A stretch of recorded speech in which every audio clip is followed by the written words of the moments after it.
Hi, and welcome to Mrs. PM Reads.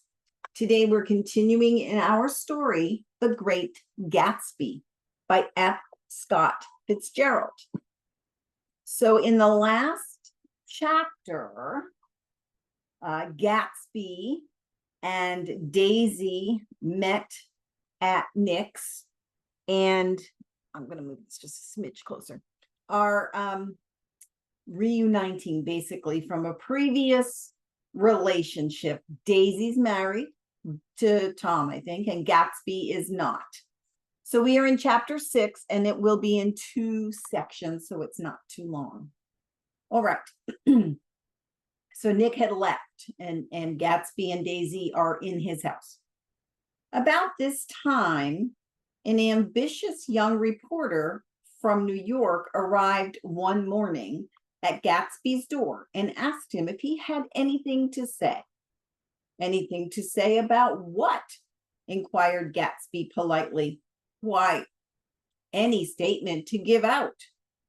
It transpired after a confused 5 minutes that a man had heard Gatsby's name around his office in connection which he either wouldn't reveal or didn't fully understand.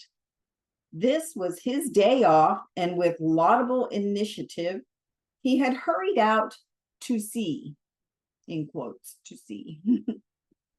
It was a random shot, and yet the reporter's instinct was right.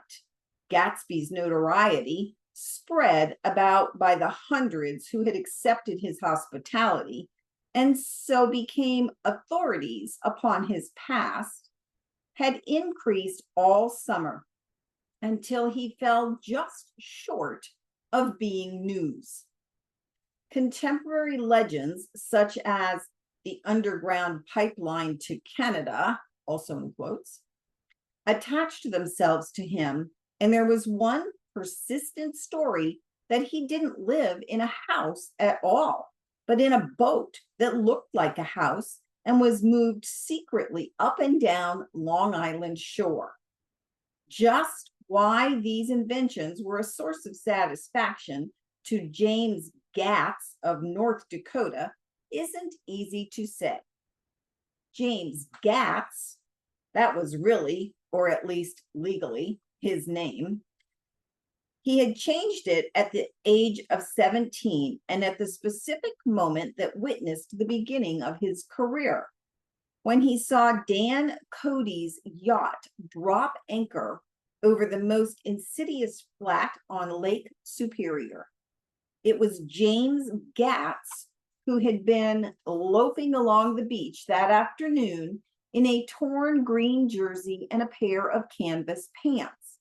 But it was already J. Gatsby who borrowed a rowboat, pulled out to the Ptolemy, and informed Cody that a wind might catch him and break him up in half an hour.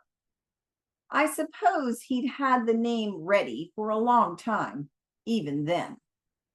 His parents were shiftless and unsuccessful farm people.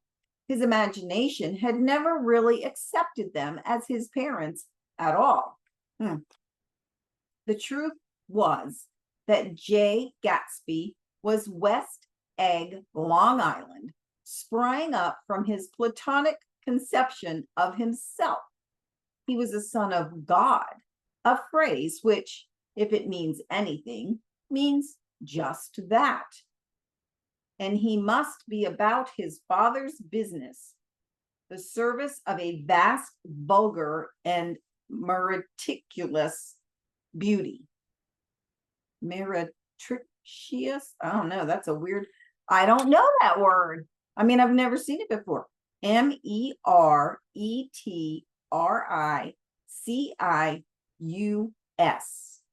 Meretricious beauty. So he invented just the sort of guy, J. Gatsby, that a 17-year-old boy would be likely to invent. And to this conception, he was faithful to the end. For over a year, he had been beating his way along the south shore of Lake Superior as a clam digger and salmon fisher, or in any other capacity that brought him food and bed. His brown, hardening body lived naturally through the half fierce, half lazy work of the bracing days. He knew women early, and since they spoiled him, he became contemptuous of them, of young virgins because they were ignorant, and of others because they were hysterical about things which, in his overwhelming self-absorption, he took for granted. Interesting. But his heart was in a constant, turbulent riot. The most grotesque and fantastic conceits haunted him in his bed at night. A universe of ineffable gaudiness spun itself out of his brain while the clock ticked on the washstand and the moon soaked with wet light his tangled clothes upon the floor. His wet light. Each night he added to the pattern of his fancies until drowsiness closed down upon some vivid scene with an oblivious embrace. For while these reveries provided an outlet for his imagination, they were a satisfactory hint of the unreality of reality, a promise that the rock of the world was founded securely on a fairy's wing. Wow, this F. Scott Fitzgerald, man, descriptive. Woo. Okay. An instinct toward his future glory had led him some months before to a small Lutheran college of St. Olaf's in southern Minnesota. He stayed there 2 weeks, dismayed at its ferocious indifference to the drums of his destiny, to destiny itself, and despising the janitor's work which he was to pay his way through. Then he drifted back to Lake Superior, and he was still searching for something to do on the day that Dan Cody's yacht dropped anchor in the shallows along shore. Cody was 50 years old then, a product of the Nevada silver fields of the Yukon, of every rush for metal since 75. The transactions in Montana copper that made him many times a millionaire found him physically robust, but on the verge of soft-mindedness. And suspecting this, an infinite number of women tried to separate him from his money. The none too savory ramifications by which Ella Kay, the newspaper woman, played Madame de Montianon to his weakness and sent him to sea in a yacht were common property of the turrid journalism of 1902. He had been coasting along all too hospitable shores for 5 years when he turned up as James Gatz' destiny in Little Girl Bay. 2 young Gatz, resting on his oars and looking up at the railed deck, that yacht represented all the beauty and glamour in the world. I suppose he smiled at Cody. He had probably discovered that people liked him when he smiled. At any rate, Cody asked him a few questions. One of them elicited the brand new name and found that he was quick and extravagantly ambitious. A few days later, he took him to Duluth and bought him a blue coat, 6 pair of white duck trousers, and a yachting cap. And then, when the Tuolumne left for the West Indies and the Barbary Coast, Gatsby left too. He was employed in a vague personal capacity. While he remained with Cody, he was in turn steward, mate, skipper, secretary, and even jailer for Dan Cody, sober, knew what lavish doings Dan Cody drunk might soon be about, and he provided for such contingencies by reposing more and more trust in Gatsby. The arrangement lasted 5 years, during which the boat went 3 times around the continent. It might have lasted indefinitely, except for the fact that Ella Kay came on board one night in Boston, and a week later, Dan Cody inhospitably died. I remember the portrait of him up in Gatsby's bedroom, a gray, florid man with a hard, empty face, the pioneer debauchery, who during one phase of American life brought back to the eastern seaboard the savage violence of the frontier brothel and saloon. It was indirectly due to Cody that Gatsby drank so little. Sometimes, in the course of gay parties, women used to rub champagne into his hair. For himself, he formed the habit of letting liquor alone. And it was from Cody that he inherited money, a legacy of $25,000. He didn't get it. He never understood the legal device that was used against him, but what remained of the millions went intact to Ella Kay. He was left with his singularly appropriate education, the vague contour of J. Gatsby had filled out to the substantiality of a man. He told me all of this very much later, but I've put it down here with the idea of exploding those first wild rumors about his antecedents, which weren't even faintly true. Moreover, he told me at a time of confusion when I had reached the point of believing everything and nothing about him. So I take advantage of this short halt while Gatsby, so to speak, caught his breath to clear this set of misconceptions away. It was a halt, too, in my association with his affairs. For several weeks, I didn't see him or hear his voice on the phone. Mostly, I was in New York, trotting around with Jordan and trying to ingratiate myself with her senile aunt. But finally, I went over to his house one Sunday afternoon. I hadn't been there 2 minutes when somebody brought Tom Buchanan in for a drink. I was startled, naturally, but the really surprising thing was that it hadn't happened before. They were a party of 3 on horseback, Tom and a man named Sloan, and a pretty woman in a brown riding habit who had been there previously. "I'm delighted to see you," said Gatsby, standing on his porch. "I'm delighted that you dropped in." As though they cared. "Sit right down. Have a cigarette or a cigar." He walked around the room quickly, ringing bells. "I'll have something to drink for you in just a minute."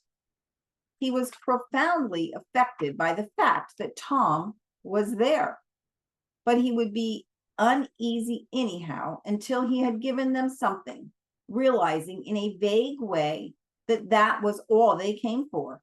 Mr. Sloan wanted nothing. "A lemonade? No, thanks. A little champagne?